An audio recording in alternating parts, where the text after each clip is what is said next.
Un feliz sábado, hermanos.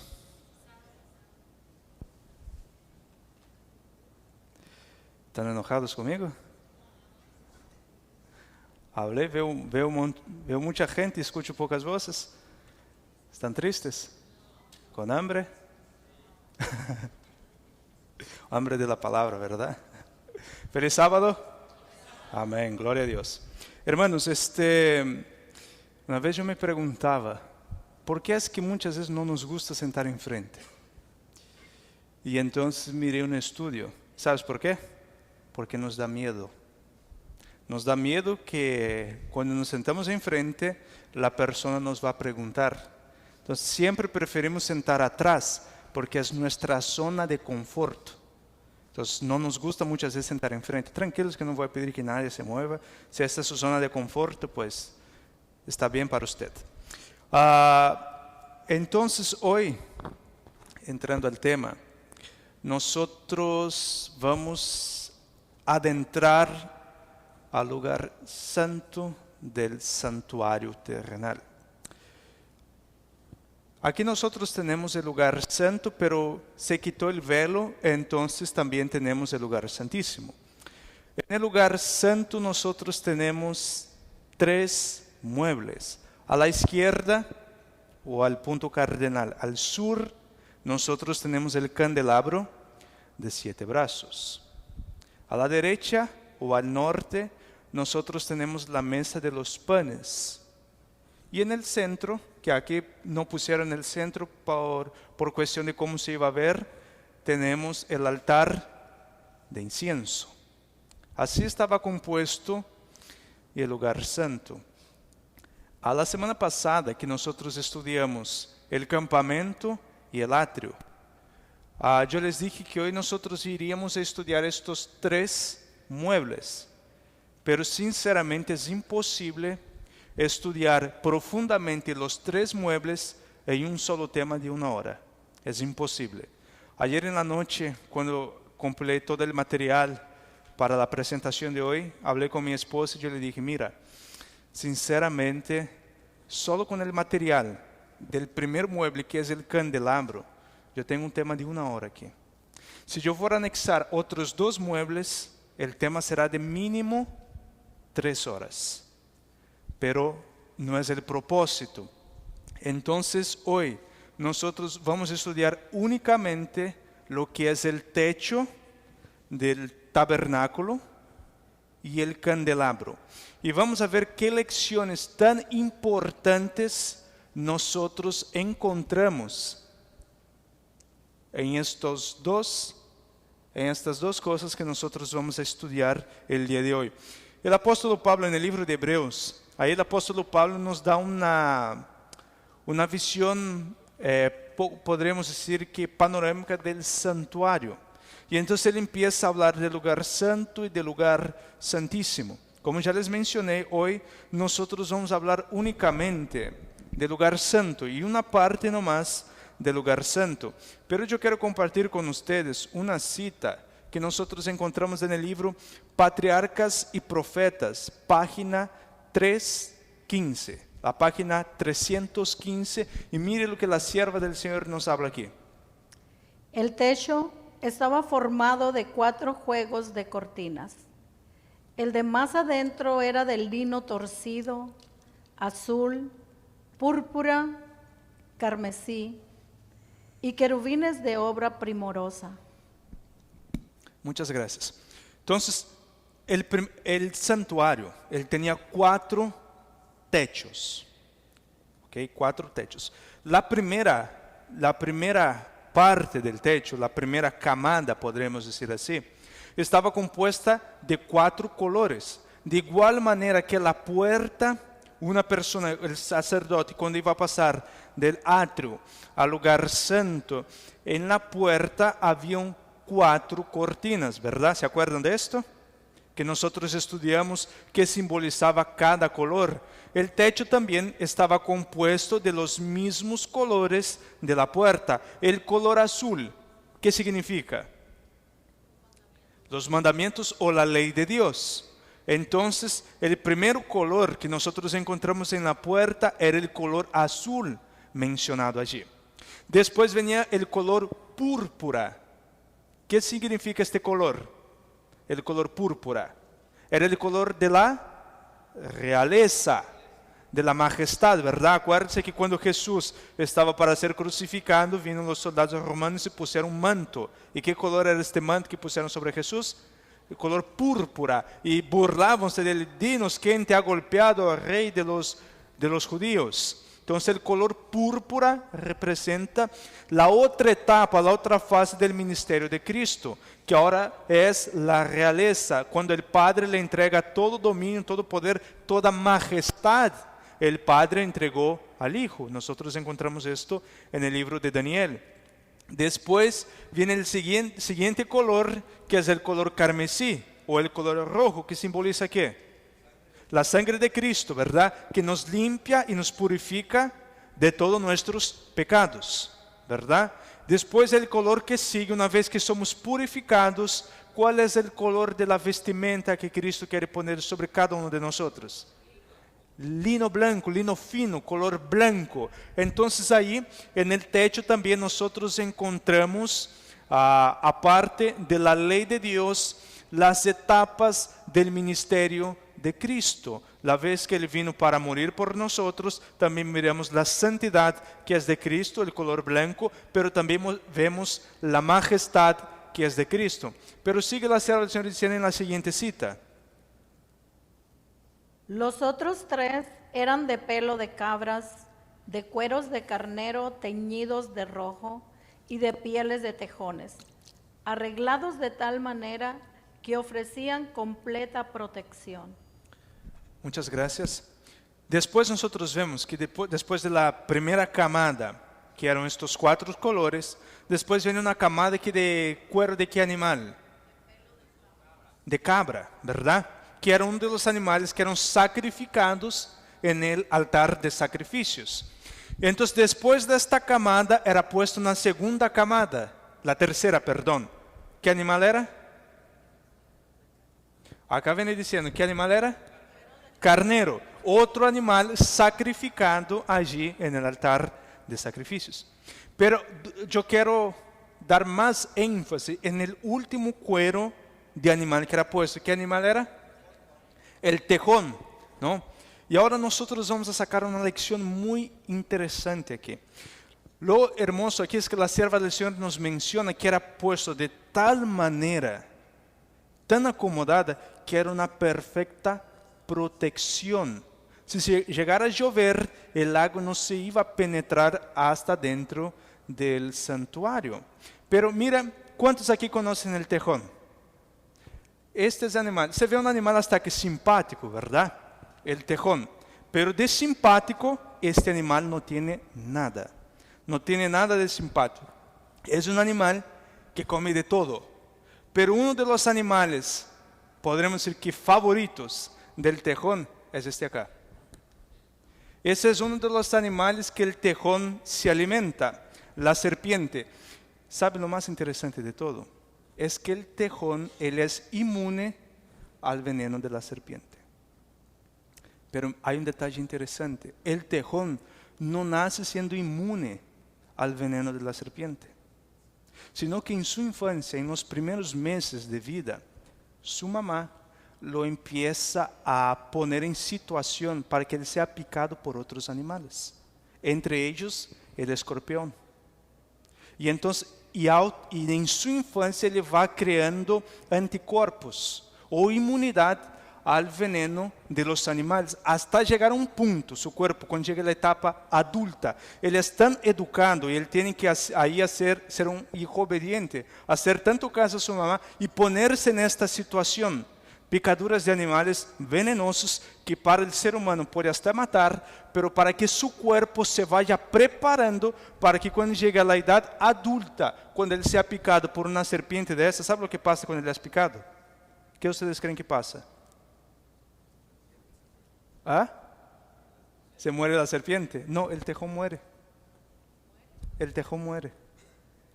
Pero después de algunas horas el tejón resucita.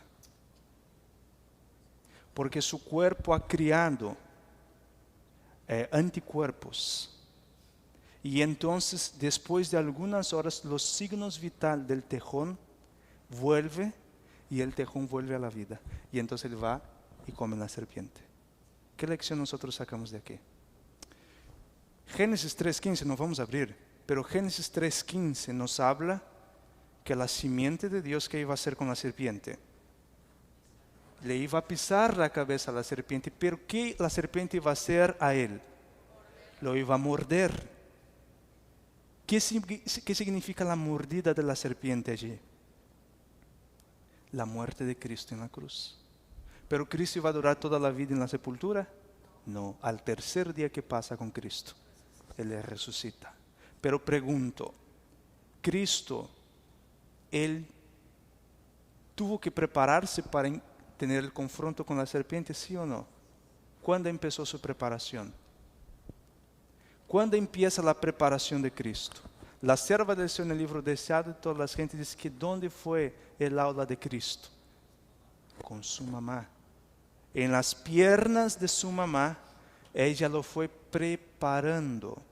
También el libro Deseado de todas las gentes nos dice que a la edad de 12 años, Cristo, mirando el sacrificio en el santuario allí, Él entendió que Él era el Cordero de Dios que quita el pecado del mundo. ¿Y qué Cristo propuso en su corazón allí? Aparte de morir, prepararse para tener su confrontación con la serpiente.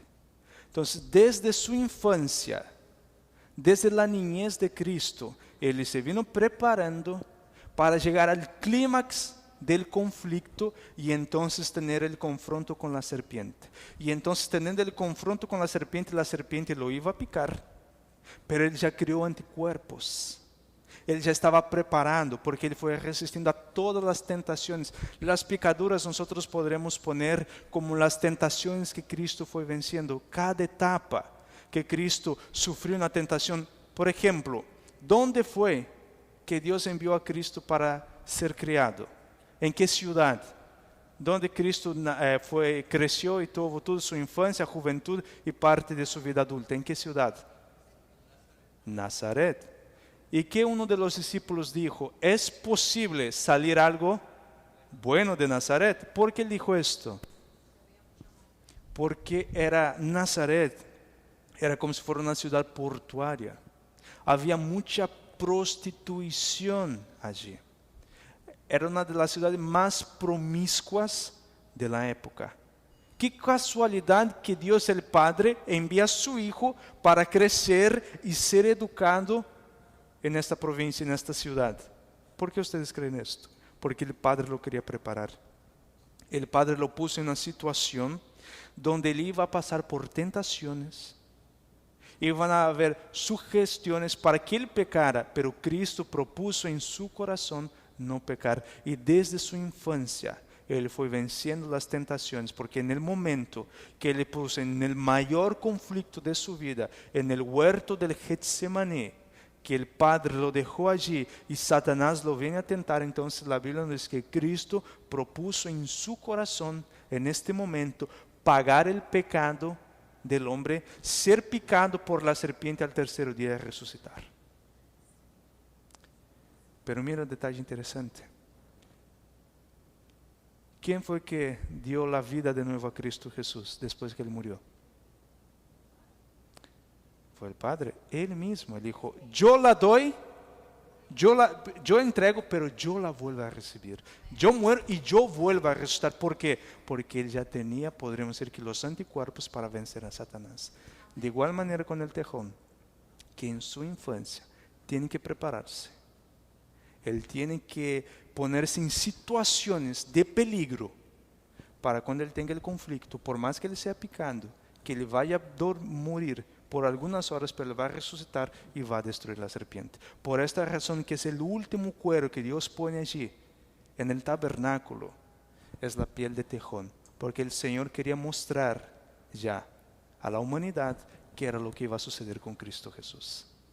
Él iba a ser picado por la serpiente, iba a morir, pero Él, por su poder, por su divinidad, por su santidad, iba a resucitar el tercer día, entonces para ser sumo sacerdote. de usted y mío. Qué interesante lección, ¿verdad? Podemos ver que todo el santuario, hermanos, todo el santuario ahí nos muestra a Cristo. Todo el santuario nos revela la vida de Cristo. Cada compartimento, cada mueble allí, nosotros vemos la vida de Cristo. Otro detalle interesante. ¿Por qué es que Dios elige a cueros de animales para cubrir su casa? Hay otro detalle interesante.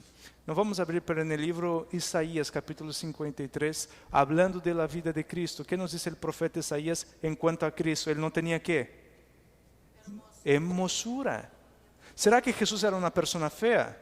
Por supuesto que no. Sino que las personas esperaban un Cristo faraónico, ¿verdad? Como un rey, con toda pompa y toda gloria que tenían los reyes.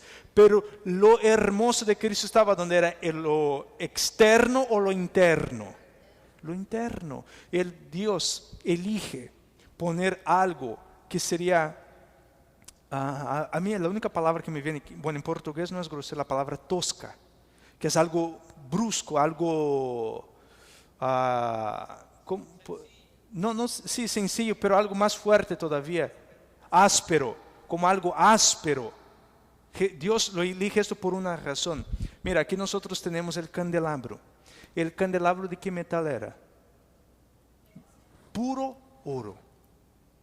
Según algunos estudios, el candelabro, solamente el candelabro, si fuéramos a poner en las monedas nuestras, valdría más de 3 millones de dólares.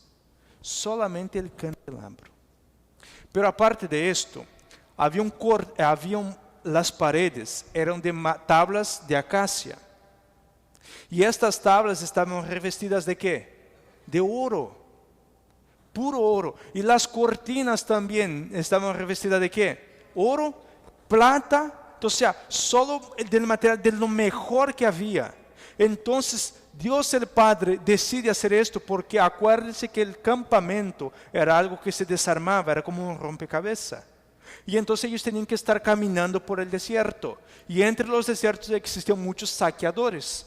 Ahora imagínese usted que si el campamento estuviera abierto, el lugar santo estuviera abierto, seguramente el pueblo iba a tener muchos problemas. Entonces Dios hace algo por afuera que fuera algo rústico, que no fuera deseable a los ojos humanos, no fuera como las construcciones que tenían los paganos, que eran arquitecturas pues increíbles. Acuérdense nomás, la arquitectura egipcia era algo extraordinario, que hasta los días de hoy nosotros podemos tener un vislumbre de las pirámides. Entonces todos estaban acostumbrados con esta arquitectura, pero cuando Dios manda hacer una arquitectura sencilla por afuera, pero por adentro, la sierva del Señor nos habla que no hay palabras humanas que pueda describir la hermosura que era el lugar santo y el lugar santísimo. Entre las cortinas habían ángeles dibujados, y cuando las cortinas se movían daban la apariencia de que estos ángeles estaban volando, y era un símbolo del ministerio de los ángeles en este mundo, en favor de la humanidad. Entonces Dios agarra esto para mostrar, y de igual manera es con Cristo. Cristo por afuera, Cristo no era feo, simplemente es que Cristo se vestía de una manera sencilla, pero la Biblia mismo dice en el Evangelio de San Juan, y el verbo se hizo carne, pero al principio el verbo ¿quién era? ¿O quién es el verbo aquí? Dios. El verbo era Dios y estaba con Dios, pero ahora el verbo se hace carne y habita entre los hombres. Cristo tiene que velar su divinidad. Cristo tiene que tapar con este cascarón, con este cuerpo. Pero hermanos, lo más sorprendente de todo, lo más sorprendente, que este cascarón Cristo llevará por la eternidad. Cristo llevará este cascarón que nosotros tenemos, este cuerpo acá, Cristo lo llevará por la eternidad, y las marcas del pecado. Cuando yo digo las marcas del pecado, son lo que le hicieron en sus manos, en su frente y en su costado. Eso es lo que Él llevará por la eternidad, para que todo el universo y toda la humanidad vea el sacrificio que Cristo hizo en la cruz del Calvario. Pero ese sacrificio estaba revelado en el santuario, que lamentablemente los líderes, los sacerdotes, no lograron entender. Algo hermoso, una enseñanza tan preciosa que nosotros encontramos, ellos no lograron entender.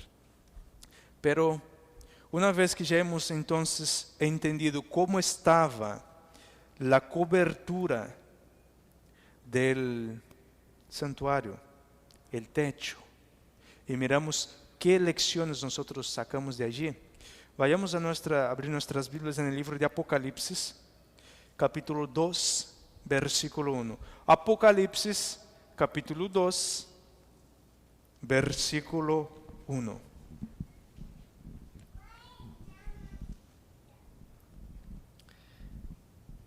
Escribe el ángel de la iglesia en Éfeso, el que tiene las 7 estrellas en su diestra, el que anda en medio de los 7 candeleros de oro, dice esto. Pregunto, cuando el apóstol Juan está teniendo esta visión, ¿dónde él se encuentra en esta visión? ¿De qué lugar él está teniendo esta visión? O sea, ¿qué es lo que él está mirando aquí? El lugar santo. Juan es llevado en visión al santuario celestial, pero específicamente dentro del lugar santo. Y ahora en el lugar santo, ¿cuál es el primer mueble que él encuentra y que él mira? El candelabro. Nosotros encontramos el candelabro aquí. Y ahora nosotros vamos a ver qué significa o qué representa el candelabro en la Biblia y qué representa para nuestra vida el candelabro. Vayamos a Apocalipsis capítulo 1. Apocalipsis capítulo 1, versículo 20. Apocalipsis capítulo 1, versículo 20. El misterio de las 7 estrellas que has visto en mi diestra y de los 7 candeleros de oro. Las 7 estrellas son los ángeles de las 7 iglesias, y los 7 candeleros que has visto son las 7 iglesias. Amén. Gracias. Entonces, el candelero o el candelabro aquí, ¿qué significa? ¿Qué representa? Las 7 iglesias. Mire qué detalle interesante, que cuando Juan mira el santuario, Cristo está caminando en medio de ¿qué entonces? Del candelabro, del candelero, que es un símbolo de las 7 iglesias, ¿no? Ese es el símbolo del candelabro, las 7 iglesias. Y ahora veamos lo que la sierva del Señor, ella nos habla en cuanto a las 7 iglesias. Hechos de los Apóstoles. Estos sagrados compartimientos no tenían ventanas que permitieran entrar la luz. El candelabro hecho de puro oro se mantenía encendido de noche y de día y proporcionaba luz para ambos compartimientos. Muchas gracias. Entonces, la función del candelabro, ¿cuál era? ¿Cuál era la función? Alumbrar, iluminar. Entonces, mire que nosotros ahora vamos a encontrar algo muy importante dentro del santuario. No existían ventanas, no existía ninguna entrada de luz. Lo único que tenía que dar luz era el candelabro. El candelabro tenía que alumbrar. ¿Y cuál era la función de las paredes allí? Reflejar, porque las paredes estaban de oro. Porque si fuera solamente el candelabro, el lugar estaría oscuro. Pero entonces ahora, cuando el candelabro se enciende y empieza a dar luz, la pared no retiene la luz para ella, sino que las paredes del santuario, lugar santo y santísimo, ellas comparten esta luz y ayudan a iluminar todo el compartimento. ¿Qué enseñanza nos trae esto acá? ¿Cómo debería ser nuestro carácter? Pregunto, ¿cuál es el carácter del cielo? Aparte de santo, perfecto, amor, pero hay una palabra clave que la sierva del Señor utiliza mucho: abnegado. Una persona abnegada, ¿qué hace? Ella retiene o comparte. comparte. Entonces, cuando el candelabro daba su luz, todo el santuario compartía de esta luz, no la retenía para él. De igual manera, tú y yo, cuando recibimos luz de Cristo, cuando hemos conocido la verdad, ¿cuál debe ser nuestro propósito de vida? Compartir con los demás. No retener las bendiciones que el Señor nos ha dado, tanto bendiciones material, cuanto bendiciones espiritual. Deberíamos tener el mayor deseo de compartir con las demás personas. Pregunto, ¿cómo es el carácter de la persona cuando ella es recién convertida? ¿Cómo es su carácter? ¿O cómo es su emoción? ¿Cuál es su mayor deseo? Compartir la palabra de Dios con los demás. ¿Sí o no? ¿Cómo nosotros llamamos esto? Primer amor, ¿no? Nosotros llamamos esto primer amor. Pero cuando pasan 4, 5, 6 años, ¿qué sucede? Se enfría. Y ahora la luz, ella lo retiene para ella misma. Es por eso que siempre en los mensajes de las 7 iglesias, siempre el consejo era regresar a su primer amor. Podemos ver eso en la iglesia de Éfeso. Para volver a su primer amor. El santuario nos está mostrando aquí que tú y yo no podemos dejar pasar este primer amor. Lamentablemente, nosotros muchas veces tenemos nuestra relación con Dios como tenemos con nuestra pareja, altos y bajos, ¿no? Cuando la pareja se casa, al principio, los primeros meses, puro amor, ¿verdad? Es más, ni llama a la persona por su nombre, se llama mi amor, mi vida, preciosa, princesa, ¿sí o no? Y pasa el tiempo, oye vieja, así empieza, ¿no? Porque la persona ha perdido muchas veces el primer amor.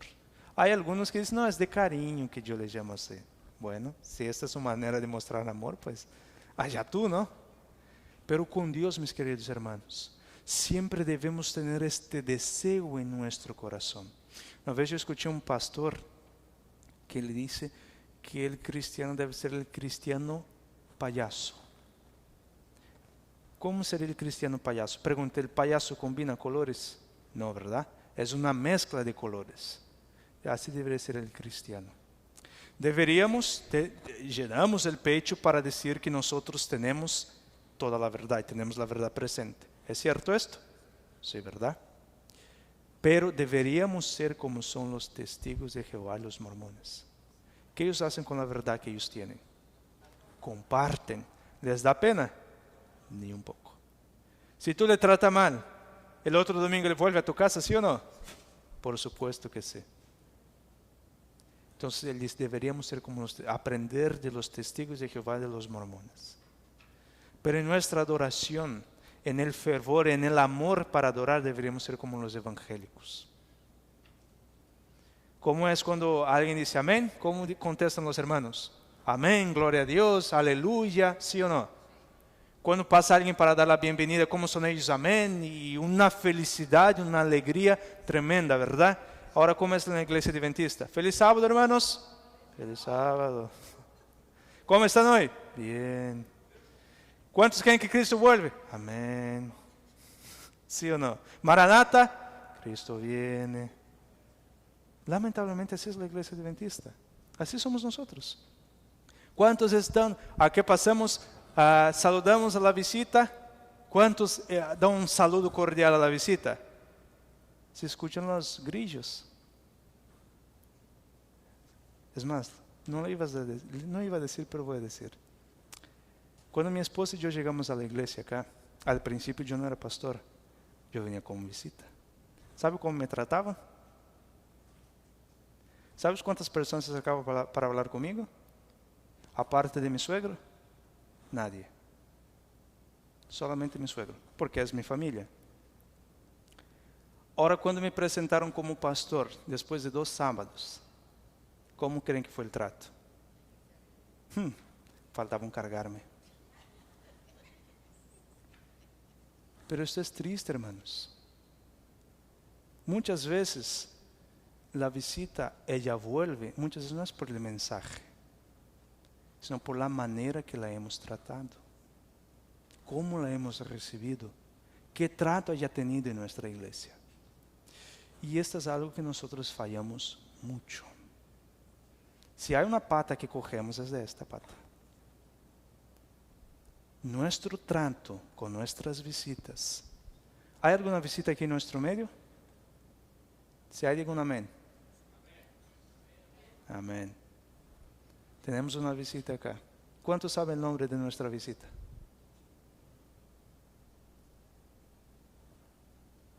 Bueno, por ahí ya vemos, ¿verdad? Entonces, hermanos, el santuario daba, el santuario compartía, el santuario era abnegado. Y así debe ser la iglesia de Cristo. ¿Por qué es que la gente quería estar cerca de Cristo? Porque Él alimentaba a los hambrientos, sanaba a los enfermos. ¿Cuál era el principal motivo que la gente se apretaba para estar con Cristo? Porque muchos no estaban enfermos, muchos no tenían hambre. Para escucharlo. Y porque se sentía un gozo en la presencia de Cristo. La manera que Cristo los hablaba, la manera que Cristo trataba a ellos. Por estas razones que la gente se apretaba para estar cerca de Cristo. Y de igual manera, porque ser cristiano, ¿qué significa? Ser semejante a Cristo. Pregunto, ¿cuántos de nosotros estamos verdaderamente siendo semejantes a Cristo? Pero no digo acá en el tema de guardar la ley, o de estudiar la palabra, o de creer en el espíritu de profecía, en el trato. No hagamos del medio el fin. Lamentablemente hacemos como los judíos, el medio hacemos el fin. ¿Qué es el medio? Es algo que me conduce a Cristo. La ley me conduce hacia quién? A Cristo. La Biblia me conduce hacia quién? A Cristo. El espíritu de profecía, a Cristo. Pero el fin es Cristo. El fin no es la Biblia, el fin no es la ley, el fin no es el espíritu de profecía, sino que el fin es Cristo Jesús. Por esto que tú y yo, cuando estudiamos la Biblia, debemos estudiar para ser más semejante a Cristo. Cuando miramos la ley, debemos mirar para tratar de que nuestro carácter sea semejante al de Cristo perfecto como Él es perfecto. Ese es el propósito del santuario, del lugar santo, mis queridos hermanos, para que tú y yo seamos semejantes a Cristo. Ese es el propósito del cristiano, si no, ¿para qué ser cristiano? Si yo no voy a ser como Cristo, de balde estoy en la iglesia. Si cuando yo leo la Biblia, empiezo a leerla textos muy fuertes, empiezo a imaginar, uy, cómo este hermano debería estar leyendo esto, ¿Por qué este texto acá es para este hermano? Cuando leo una cita, no, esto acá es para los pastores de la conferencia. ¿Será que es para ellos? Si tú estás leyendo es para ti. Si yo estoy leyendo es para mí. Debemos perder este hábito de cuando abrimos las escrituras, no, porque miren los pastores allá que comen carne, los pastores que hacen fiestas, y los hermanos allá que celebran la Navidad, y esto y el otro. Olviden, cada quien, ¿qué dice 2 Corintios 5:10? ¿Alguien sabe de memoria? No vamos a abrir, pero de memoria, ¿alguien sabe? Porque es necesario que todos nosotros comparezcamos, ¿dónde? Ante el tribunal de Cristo, para cada uno pagar segundo ¿qué? Su obra. Cada quien va a pagar a Dios según lo que ha hecho. Entonces hay que perder esta mentalidad de mirar lo que hacen los hermanos allá. Hay que perder esto, porque tú vas a prestar cuenta de lo que tú haces. De igual manera, y termino con esta parte, viene diciendo, nosotros deberíamos ser reverentes como son los católicos. Una iglesia católica, cuando usted la entra, a los que ya han sido católicos, pero alguna vez yo he entrado, nunca he sido católico, pero por curiosidad una vez entré. Hermanos, de verdad que no se escucha nada. Es un silencio total. ¿Sabes por qué? Una vez un católico me dijo, porque nosotros creemos que los santos de las imágenes nos están observando y ante ellos debemos ser reverentes. Y dije, wow. Y ante la presencia de Dios, ¿cómo deberíamos ser nosotros? Reverentes. Porque cuando el sacerdote entraba dentro del santuario, ¿cómo él debería entrar? Reverente. Su vestimenta podría ser cualquier vestimenta. Podría ir allá en pantalón jeans, tenis y una camisa abierta hasta acá casi el ombligo. No, ¿verdad? Es más, hasta los calzoncillos él cambiaba. Y cuando iba a entrar al lugar santísimo, ni hablar, ni hablar. Y así deberíamos ser nosotros cada vez, porque siempre he escuchado, no, allá afuera es el atrio, acá es el lugar santo y acá en el púlpito es el lugar santísimo. ¿Será que verdaderamente creemos que es así? Porque si creemos verdaderamente, nuestra conducta sería muy distinta. La siguiente cita. Los nombres de estas son un símbolo de la iglesia en diferentes periodos de la era cristiana. El número 7 indica algo completo y significa que los mensajes se extienden hasta el fin del tiempo, mientras que los símbolos usados revelan la condición de la iglesia en diferentes periodos de la historia. Gracias. Entonces, las 7 iglesias es un símbolo de qué? No, las 7 iglesias es un símbolo de qué? Los 7 periodos de la historia del cristianismo. No es que solo han existido 7 iglesias, sino que es un símbolo de la etapa que la etapa del cristianismo, los procesos que han pasado el cristianismo. Vamos a hacer un pequeño examen acá. La primera iglesia, sin abrir, ¿cuál es? Éfeso. ¿Qué significa la iglesia de Éfeso? ¿Qué periodo fue la iglesia de Éfeso? No, la iglesia de Éfeso, fue el periodo apostólico, ¿verdad? Del periodo de los apóstoles, ahí entonces la palabra Éfeso de hecho es la palabra deseable.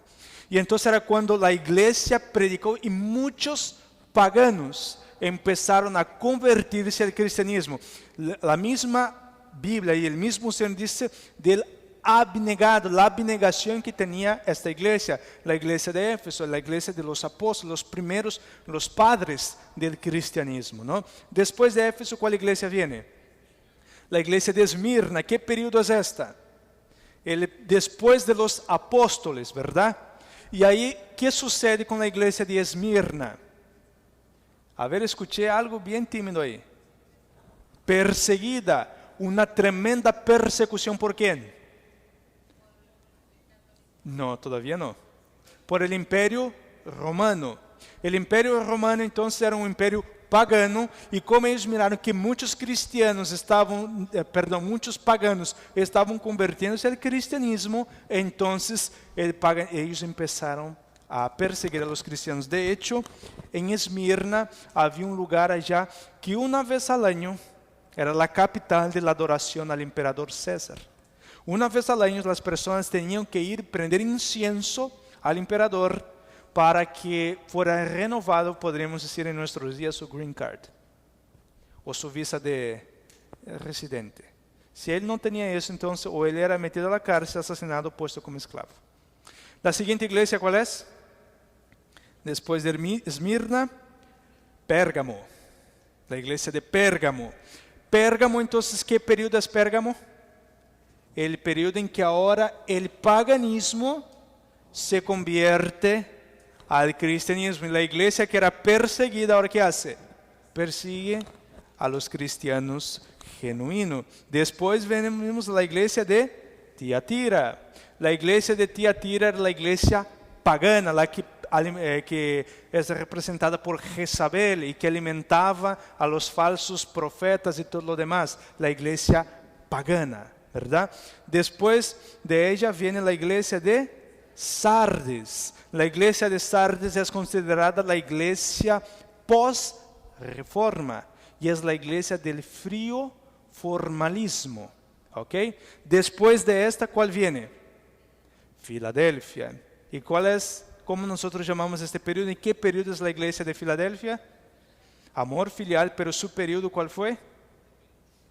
En adelante, ¿verdad? Pero ¿hasta dónde va la iglesia de Filadelfia? hasta el fin. Y junto con Filadelfia, ¿quién va a marchar? Laodicea. La iglesia de Laodicea es la iglesia, el pueblo del juicio, la iglesia del juicio, la iglesia que será juzgada por Dios. Pero los que estén en Laodicea serán juzgados, ¿y qué pasará con ellos? Vomitados. La palabra vomitar aquí significa que serán rechazados por Dios. Entonces, tú y yo estamos viviendo en el periodo de Laodicea, pero tú y yo no debemos ser Laodicea, sino que nuestra condición tiene que ser ¿cuál? Filadelfia. La condición de Filadelfia que va a perseverar hasta el fin y Dios la va a proteger ¿de qué? De la gran tribulación. Muy bien, vamos a seguir avanzando. La siguiente cita, Hechos de los Apóstoles también. Se habla de Cristo como caminando en medio de los candeleros de oro. Así se simboliza su relación con las iglesias. Está en constante comunicación con su pueblo. Conoce su real condición. Observa su orden, su piedad, su devoción. ¿Qué es lo que Cristo está haciendo entonces aquí? Caminando por en medio de las iglesias. Pero caminando, ¿y qué hace Cristo? Aparte de caminar. Está en comunicación, es decir, que en cada periodo que Dios levanta un movimiento, ¿quién está al frente de este movimiento? Cristo Jesús. Cristo está al frente de todos los periodos de la historia de la iglesia. El que está al frente de su iglesia, al frente de su pueblo, es Cristo Jesús. Él tiene un profundo interés. ¿Y por qué está representado por el color oro? Porque es algo precioso para Dios. Su iglesia es algo precioso para Dios. Él no la abandonará. Dios la acompañará. Cristo está con ella. Él está ahí acompañando, interesado en la condición de su iglesia. Pero la sierva del Señor continúa con la siguiente cita. Aunque es el sumo sacerdote y mediador en el santuario celestial, se le representa como caminando de aquí para allá en medio de sus iglesias en la tierra, con incansable desvelo y constante vigilancia, observa para ver si la luz de alguno de sus centinelas arde débilmente o si se apaga. Muchas gracias.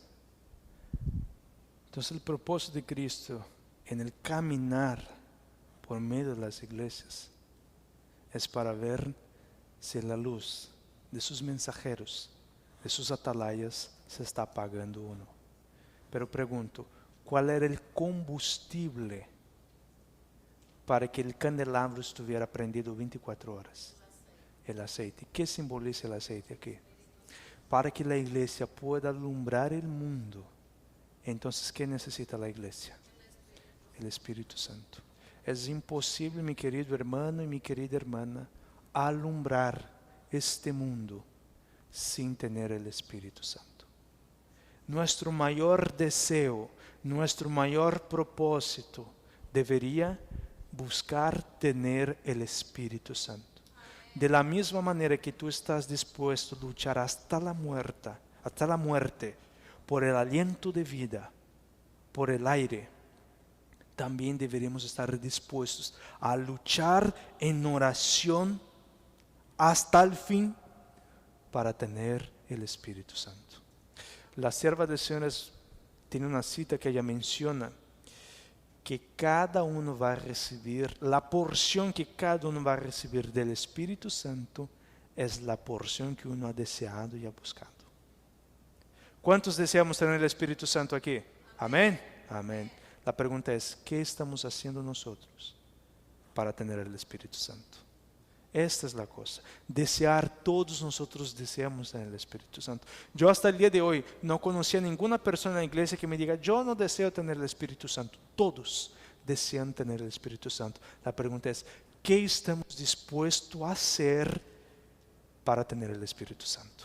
¿Qué estamos dispuestos a abandonar para recibir el Espíritu Santo?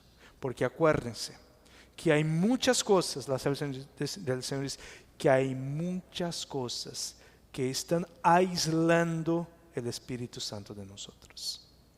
Hay muchas.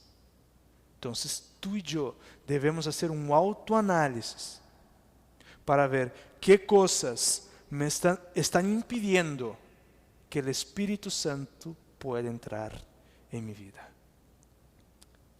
La siguiente cita. Si el candelero fuera dejado al mero cuidado humano, la vacilante llama languidecería y moriría. Pero Él es el verdadero centinela en la casa del Señor, el fiel guardián de los atrios del templo. Su cuidado constante y su gracia sostenedora son la fuente de la vida y la luz. Miren qué importante es aquí, hermanos. ¿Quién es la base? ¿Quién es el fundamento de la iglesia? La piedra de esquina, la piedra angular, Cristo. Si la iglesia fuera dejada a los cuidados humanos, ¿qué pasaría con ella? Se derrumba por completo. Por esto que es muy, pero muy peligroso depositar nuestra confianza en algún líder espiritual. Depositar nuestra confianza de que la iglesia va a marchar bien si el pastor está en la iglesia, si el presbítero, si el sacerdote, si el cura, si el padre, si el papa. Él es la base de la iglesia. Sin él la iglesia no funciona. Es muy peligroso. La base de nuestra iglesia, la piedra allí. Y esto el mismo apóstol Pedro reconoció en el libro de Hechos, que Cristo es la piedra de esquina. La piedra de esquina no es el apóstol Pedro.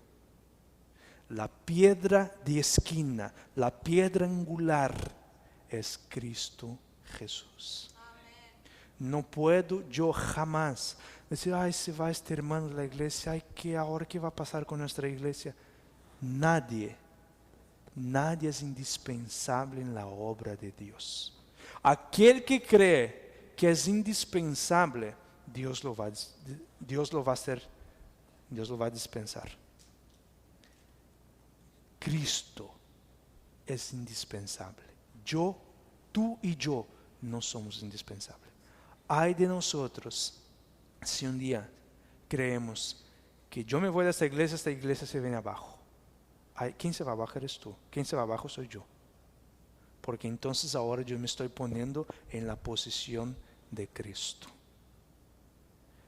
Cualquier hombre que se ponga en la posición de Cristo, la Biblia misma dice que esto es una blasfemia. Nadie se puede poner en la posición de Cristo. Hay de aquellos que tengan esta presunción. ¿No? La siguiente. Cristo fue presentado como sosteniendo las 7 estrellas en su mano derecha. Esto nos asegura que ninguna iglesia que sea fiel a su cometido necesita temer la destrucción, porque ninguna estrella que tiene la protección del Omnipotente puede ser arrancada de la mano de Cristo. Gracias. ¿Qué una iglesia necesita hacer entonces para no recibir los castigos de Dios? ¿Qué necesita hacer? Ser fiel y cumplir ¿con qué? Con la cometido, con la misión que el Señor ha confiado a su iglesia. ¿Cuál es la misión de la iglesia? ¿Cuál es nuestra misión como iglesia? Ok, llevar el mensaje, pero ¿qué mensaje? El mensaje de los 3 ángeles. Pero aparte, y en el mensaje de los 3 ángeles, ¿qué nosotros encontramos allí? Encontramos el santuario en el mensaje de los 3 ángeles, ¿sí o no? ¿En cuál mensaje de los 3? Ajá. Pero ¿en cuál de los 3 ángeles nosotros encontramos el santuario? En el segundo. El segundo dice, ha caído Babilonia. En el primero, muy bien. Porque aquí encontramos, temed a Dios, la ley de Dios. ¿Dónde está la ley de Dios? En el lugar santísimo. Porque la hora de su juicio ha llegado. ¿Qué Cristo está haciendo? Intercesión y juicio, ¿verdad? Y después nos sigue avanzando. Adorad al Creador. ¿Dónde encontramos la adoración entonces, la verdadera adoración? En el santuario, con el cuarto mandamiento, pero también allá encontramos otra cosa en el lugar santísimo que tiene que ver con la adoración, que es a ver si alguien sabe, ¿qué tenemos en el lugar santísimo? Dentro de la urna, dentro del arca, ¿qué es adoración? ¿Escuché algo aquí? No, el maná. Por tanto, quer comáis, por tanto, quer bebéis o quer comer, o hacer cualquier cosa, ¿hacer para qué? La gloria de Dios. Entonces, mensaje de adoración. Nuestra alimentación también es adoración. Esto vamos a ver cuando llegamos al lugar santísimo. Entonces, la misión de la iglesia, que no va a recibir los castigos de Dios, tiene que predicar el mensaje de los 3 ángeles, incluyendo el santuario. Pregunto, ¿de dónde salen las plagas? Del santuario. Las trompetas, del santuario. Todo sale del santuario. Entonces la iglesia tiene que acompañar a su sumo sacerdote en el santuario. Y estar viviendo de acuerdo al santuario. Porque cuando Cristo venga, cuando vengan las plagas, entonces la iglesia que será protegida es la iglesia que esté acompañando a Cristo en el santuario. Solamente así, tú y yo vamos a poder escapar o librarnos de las plagas. Vayamos al Evangelio de San Mateo capítulo 5, versículo 14 al 16. Vamos a ver otra misión de la iglesia que el Señor confió a su iglesia. San Mateo capítulo 5, versículo 14 al versículo 16. Vosotros sois la luz del mundo. Una ciudad asentada sobre un monte no se puede esconder, ni se enciende una luz y se pone debajo de un almud, sino sobre el candelero, y alumbra a todos los que están en casa. Así alumbre vuestra luz delante de los hombres, para que vean vuestras buenas obras y glorifiquen a vuestro Padre que está en los cielos. Amén. Muchas gracias. ¿Cuál es la misión de la iglesia entonces, aparte de predicar el Evangelio? Aquí según lo que Jesús está diciendo, nosotros somos ¿qué? La luz del mundo. Entonces la misión de la iglesia como siendo el candelabro, ¿cuál es entonces? Alumbrar, iluminar al mundo.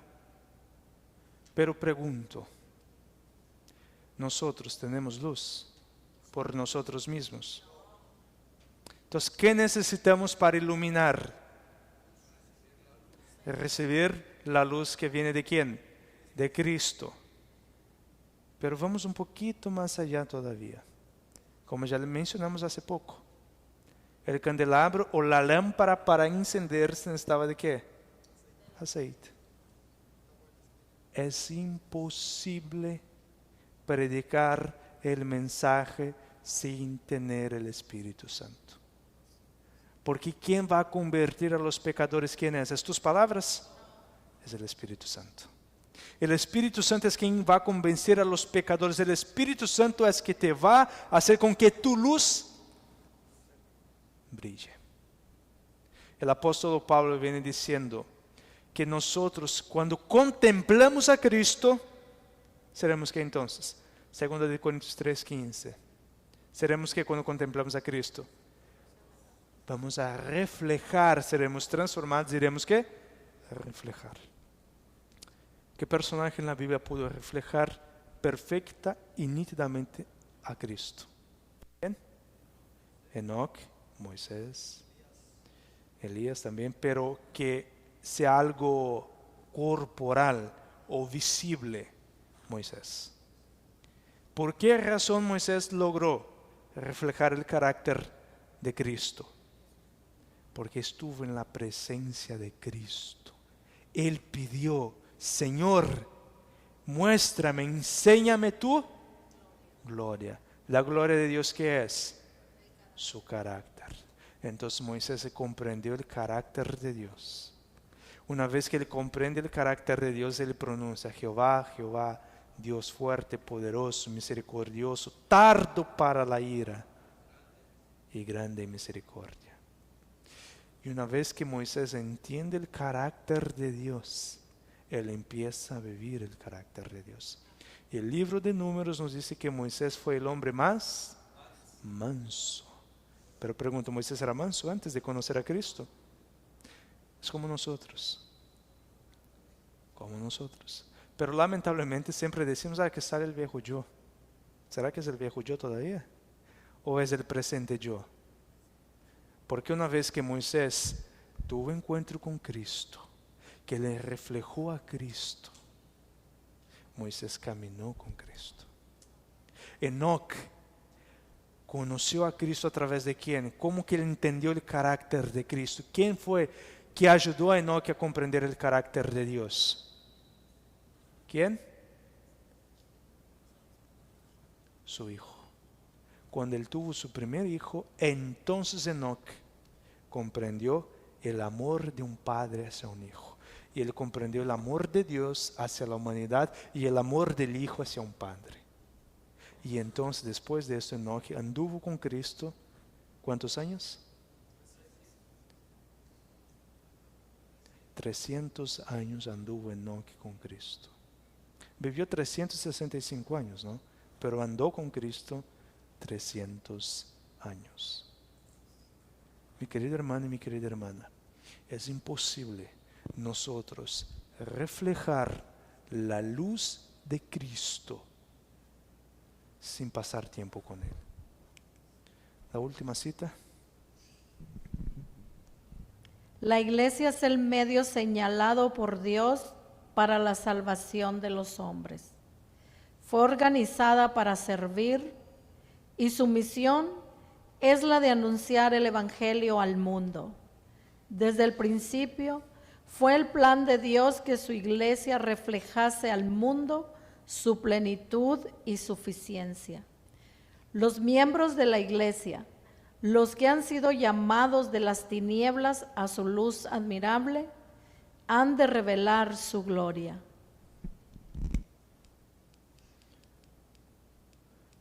La misión de la iglesia entonces es una nomás. Así como la misión del candelabro era iluminar el lugar santo y el lugar santísimo.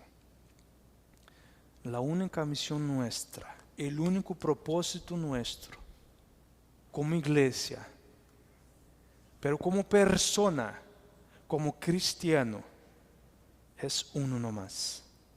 Y es reflejar a Cristo. No hay otra misión, no hay otro propósito.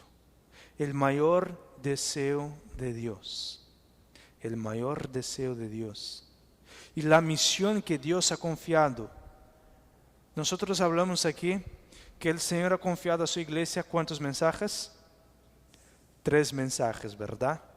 Pero de estos 3 mensajes, ¿cuál es el mensaje que el Señor pide que se vuelva a predicar? El segundo ángel. Vayamos a Apocalipsis 18. Apocalipsis capítulo 18. Estamos viviendo en la proclamación del mensaje del tercer ángel. Pero el mensaje que el Señor nos pide que volvamos a predicar se encuentra en capítulo 18. Solo vamos a leer el versículo 1, pero después del versículo 2 nos habla. Pero el propósito aquí es el versículo 1 nomás. Después de esto vi a otro ángel descender del cielo con gran poder, y la tierra fue alumbrada con su gloria. Amén. Este otro ángel aquí es un cuarto mensaje. No. Es cuando el Espíritu Santo venga con poder. Y la palabra aquí mismo dice que este ángel vendrá con poder.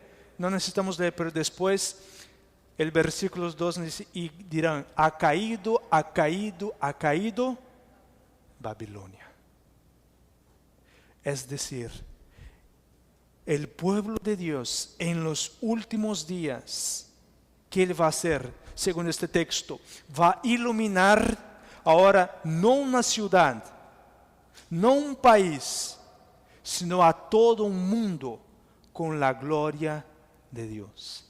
La sierva del Señor en el libro Gran Conflicto dicen, y vendrán siervos con el semblante iluminado de santa consagración. Consagración irán de un lado a otro, predicando el Evangelio.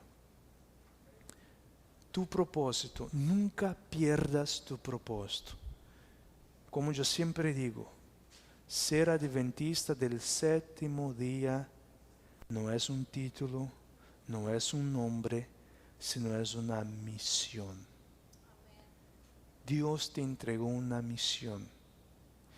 Mi querido hermano y mi querida hermana, yo estoy seguro que los patriarcas, los profetas, los apóstoles, los reformadores y los pioneros desearían de puro corazón vivir en el periodo en que tú estás viviendo por una razón: poder dar el último mensaje de amonestación a este mundo. Porque una vez que se concluye la predicación del tercer ángel, ¿qué sucede? ¿Qué va a suceder? Cristo viene en las nubes del cielo con poder y gran gloria. Pero también hay una llamada de atención aquí, porque aquí nos viene diciendo que la mayoría del pueblo de Dios, ¿dónde se encuentra? Mis queridos hermanos, la mayoría del pueblo de Dios se encuentra en el campamento, se encuentra en el mundo, en Babilonia. Salí de ella, pueblo mío. Es decir, el candelabro tiene que alumbrar y esta luz tiene que llegar a las personas allá afuera. Pero hay una triste realidad y una triste profecía que nos dice que antes de que Cristo venga, muchos se apostatarán de la fe. Muchos se van a escandalizar y muchos que están sentados en nuestro medio van a abandonar la fe y se van a convertir en los peores perseguidores del pueblo de Dios.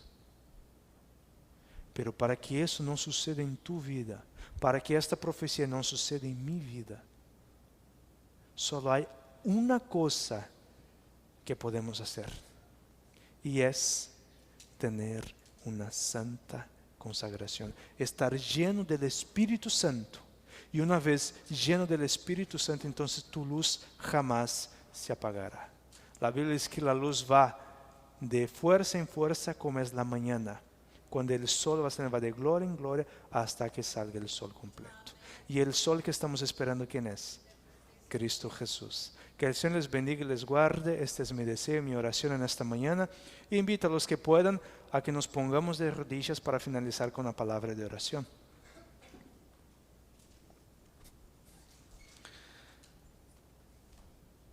Amado y santo Dios, gracias te damos, Señor, por el privilegio que tenemos de tener la palabra profética, que es la palabra más importante que tú has entregado al ser humano. Gracias te damos, Señor, porque a través del santuario podemos comprender mejor el ministerio de Cristo, pero también comprender la misión que Cristo ha confiado a su iglesia. Señor, también en esta hora queremos pedir perdón porque en muchos momentos de nuestra vida, de nuestro caminar con Cristo, nos hemos desanimado, hemos volteado a mirar a la derecha o a la izquierda y algunos hasta para atrás han mirado, Señor. Y por esta razón queremos pedir que tú nos ayudes, Señor, a no mirar a ningún lado, sino avanzar con Cristo hasta el santuario y avanzar con Cristo hasta el lugar santísimo del santuario celestial. Sabemos que pronto Cristo dejará sus vestiduras sacerdotales, pondrá sus vestimentas de príncipe y vendrá por segunda vez para buscar a aquellos que lo acompañaron y se prepararon. Pero para eso, Señor, para estar preparados, necesitamos, Señor, urgentemente de una doble porción de tu Santo Espíritu, porque Él es quien nos va a convencer de pecado, de justicia y de juicio. Señor, ayúdanos, para que también, Señor, podamos compartir con los demás. Así como las paredes del lugar santo reflejaban la luz que salía del candelabro, que nosotros también podamos reflejar la luz que viene de Cristo y que podamos dar y compartir esta luz con personas que están en tinieblas, Señor. Tinieblas espiritual, personas que no te conocen, personas que están siendo engañadas, Señor, por el anticristo. Santo Dios, todas estas bendiciones nosotros te pedimos no porque tengamos méritos, sino lo pedimos en los dones y en los méritos de nuestro Señor y nuestro Salvador Cristo Jesús oramos. Amén.